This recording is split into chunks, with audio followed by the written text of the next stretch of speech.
सीधे आपको जयपुर लिए चलते हैं। अमित शाह बोल रहे हैं, बीजेपी कार्यकर्ताओं को संबोधित कर रहे हैं।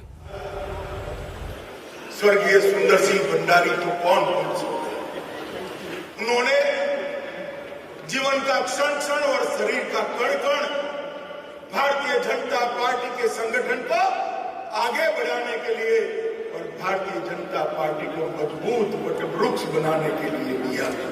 भैरव सिंह जी ने समर्पण के साथ उन्होंने जीवन का क्षण क्षण और शरीर का कण कण भारतीय जनता पार्टी के संगठन को आगे बढ़ाने के लिए और भारतीय जनता पार्टी को मजबूत वटवृक्ष बनाने के लिए दिया।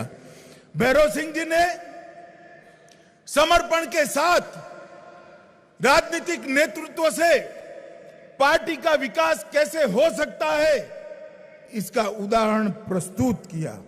और आज वही राजस्थान के अंदर आप लोगों का दर्शन कर कर मैं अपने आप को बहुत आनंदित और गौरवान्वित महसूस करता हूं। मित्रों, कल मैं जैसलमेर था।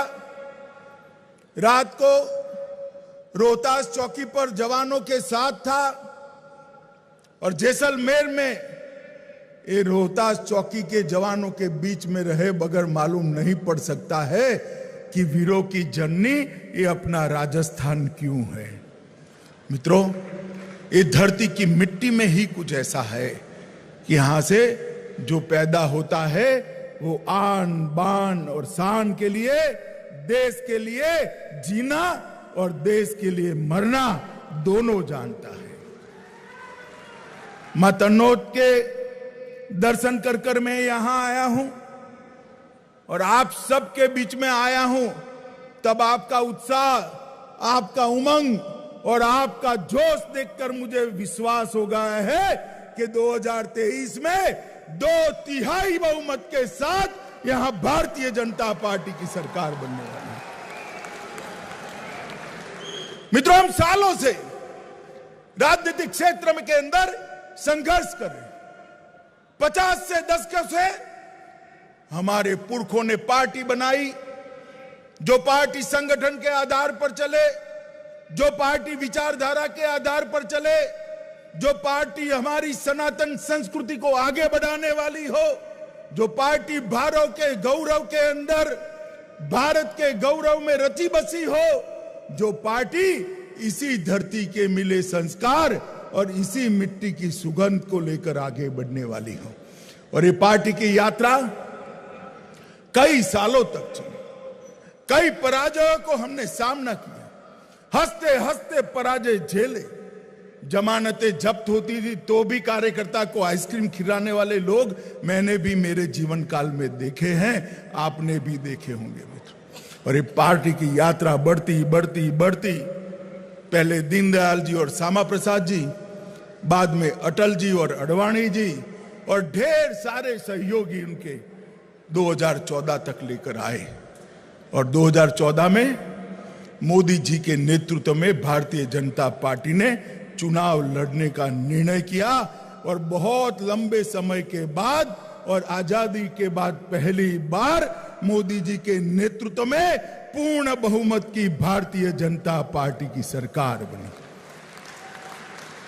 आप लोग ताली बजा रहे हो, मगर मैं आपका धन्यवाद करने आया हूं, क्योंकि पूर्ण बहुमत की जब मोदी सरकार बनी, भारतीय जनता पार्टी के कमल की पूर्ण बहुमत की सरकार बनी, तब इसी राजस्थान की वीरभूमि ने 25 में से 25 सीटें नरेंद्र मोदी जी को देने का काम किया।